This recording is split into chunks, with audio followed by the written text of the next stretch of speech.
রোহিঙ্গা সংকট সমাধানে ডক্টর ইউনূসের ৩ প্রস্তাব, $১৯৯ মিলিয়ন সহায়তা দিবে যুক্তরাষ্ট্র। বাড্ডা থানায় হত্যা মামলায় দীপু মনি, আনিসুল, সালমান, পলক, মোজাম্মেল বাবুকে ফের গ্রেফতার দেখানো হয়। শিল্পাঞ্চলে খুলেছে পোশাক কারখানা, শ্রমিকদের কাজে যোগদান।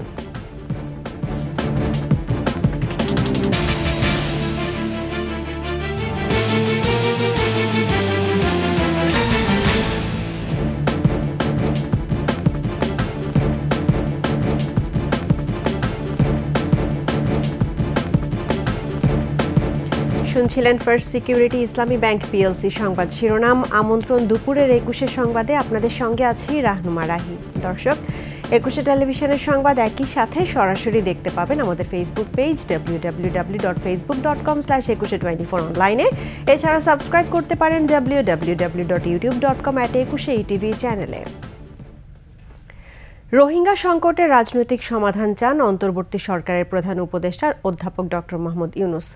জাতিসংঘের ৭৯তম সাধারণ অধিবেশনের সাইডলাইনে উচ্চ পর্যায়ের বৈঠকে সংকট সমাধানে ৩ দফা প্রস্তাবও দেন তিনি।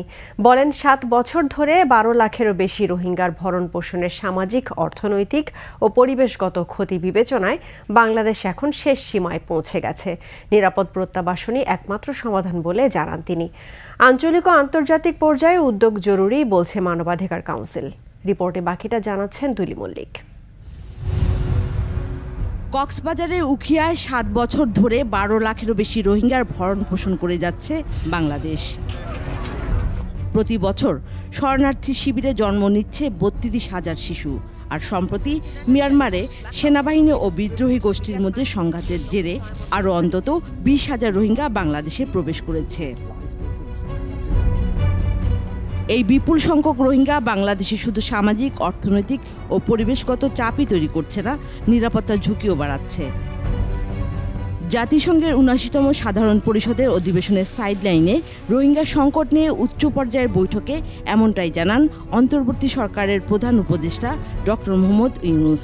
বলেন, বাংলাদেশের পক্ষে এই চাপ সামলানো এখন কঠিন হয়ে পড়েছে।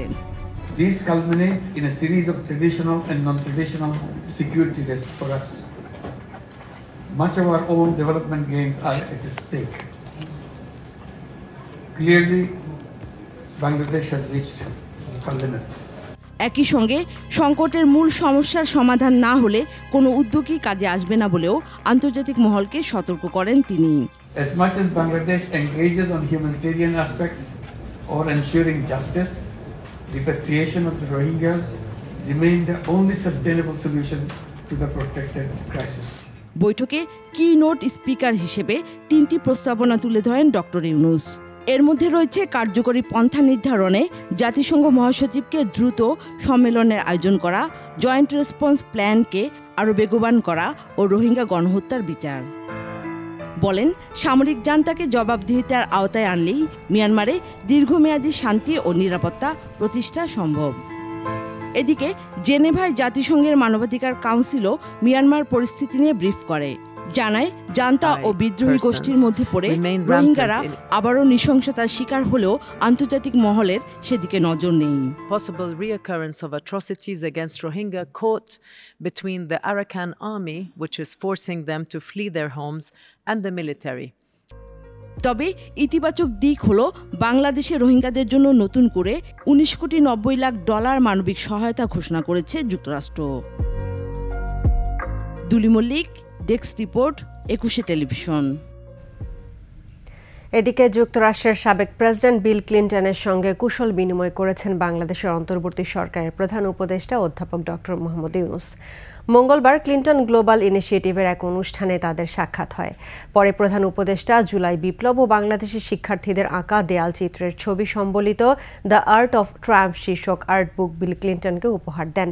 এরপর ক্লিন্টন গ্লোবাল ইনিশিয়েটিভে বক্তব্য দেন ডক্টর ইউনূস। সেখানে দেশে ছাত্র জনতার গণ অভ্যুত্থানের গল্প তুলে ধরেন doctor Mohammad Yunus. You'll be shaking. They shook the whole country. Badda থানার 3টি পৃথক হত্যা মামলায় দীপুমণি, আনিসুল হক, সালমান, জুনায়েদ পলক ও মোজাম্মেল বাবুকে নতুন করে গ্রেফতার দেখানো হয়েছে। বুধবার সকালে সাবেক আইনমন্ত্রী আনিসুল হক, সাবেক প্রধানমন্ত্রীর উপদেষ্টা সালমান এফ রহমান, সাবেক আইসিটি প্রতিমন্ত্রী জুনায়েদ আহমেদ পলক, সাবেক সমাজ কল্যাণ মন্ত্রী দীপুমণি এবং সাংবাদিক মোজাম্মেল হক বাবুকে ঢাকার সিএমএম আদালতে তোলা হয়। বাড্ডা থানায় দায়েরকৃত 3টি পৃথক হত্যা মামলায় আসামিদেরকে এজাহারভুক্ত আসামি হিসেবে নতুন করে গ্রেফতারের আবেদন করে পুলিশ। উভয় পক্ষের শুনানির পর আসামিদের জামিন নামঞ্জুর করে কারাগারে পাঠানোর নির্দেশ দেন আদালত। 3টি হত্যা মামলার মধ্যে দীপুমণিকে 3টি, সালমান এফ রহমানকে 2টি, আনিসুল হককে 2টি, জুনায়েদ আহমেদ পলককে 2টি, মোজাম্মেল হক বাবুকে 1টি মামলার আসামি করা হয়েছে।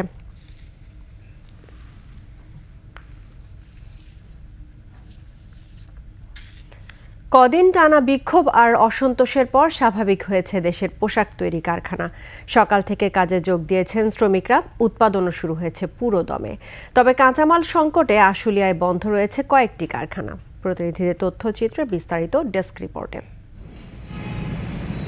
সকাল 8টার দিকে খুলে যায় পোশাক কারখানা। তার আগে থেকেই শ্রমিকরা দল বেঁধে নিজ নিজ কর্মস্থলে যোগ দিতে শুরু করেন। কাজে যোগ দিতে পেরে স্বস্তির কথা জানান সাধারণ শ্রমিকরা। মালিক পক্ষ, শ্রমিক পক্ষ সুন্দরভাবে মেনে নিচ্ছে, আমরা সুন্দরভাবে কাজ করব। আমরা এখন ভালোভাবে কাজ করতে চাই, দেশের জন্য মঙ্গল হয় এবং মানুষ সবার জন্য মঙ্গল হয়। আমরা কোনো আন্দোলন চাই না, আমরা দাবি জানাই সবগুলো গার্মেন্টস খুলে দিক, আমরা কাজ করে খেতে চাই। আমাদের ন্যায্য অধিকার আমরা ফিরে পেয়েছি, আমরা এখন গার্মেন্টসে আমাদের সুষ্ঠুভাবে আমরা কাজ করতেছি। আর শ্রমিক নেতারা বলছেন মালিকপক্ষ 18 দফা দাবি মেনে নেয় কাজে সুষ্ঠু পরিবেশ তৈরি হয়েছে। তৃতীয় পক্ষ যেন আর অস্থিরতা সৃষ্টি করতে না পারে সেদিকে সতর্ক থাকার আহ্বানও জানান তারা। 18 দফার ভিত্তিতে শ্রমিকরা শান্তিপূর্ণভাবে গার্মেন্টস কারখানায় কাজ করবে এবং শিল্প এলাকায় একটা সুশৃঙ্খল পরিবেশ ফিরে আসবে। ওয়ার্কাররা আমাদেরকে সাথে কাজে আজকে যোগদান করার পর থেকে সেই শান্তিপূর্ণভাবে তারা কাজে যোগদান করেছে এবং শান্তিপূর্ণভাবে কাজ করতেছে।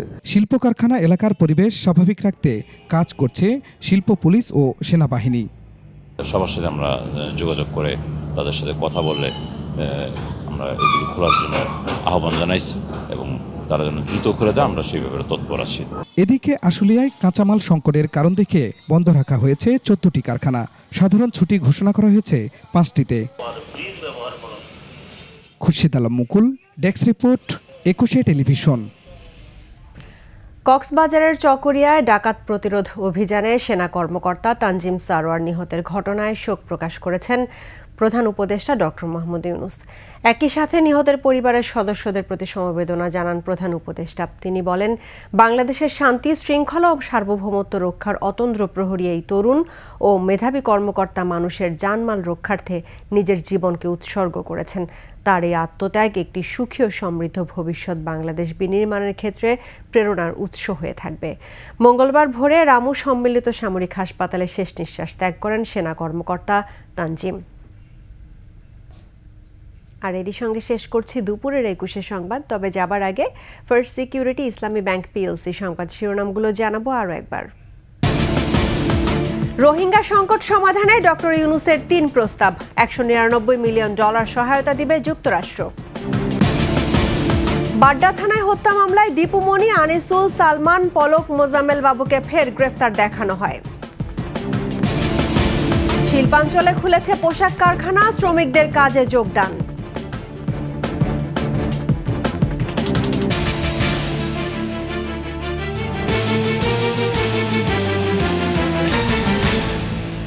দর্শক, 21-এর সর্বশেষ খবর জানতে ডায়াল করুন 2021 নম্বরে আর ভিজিট করুন 21-tv.com ওয়েবসাইটে। ফেসবুকে ভিজিট করতে পারেন www.facebook.com/2124 অনলাইনে। এছাড়া সাবস্ক্রাইব করতে পারেন www.youtube.com/21etv চ্যানেলে। এতক্ষণ সঙ্গে থাকার জন্য ধন্যবাদ। আমাদের পরবর্তী সংবাদ আয়োজন দুপুর 1:55 দেখার আমন্ত্রণ রইল 21-এর সঙ্গে।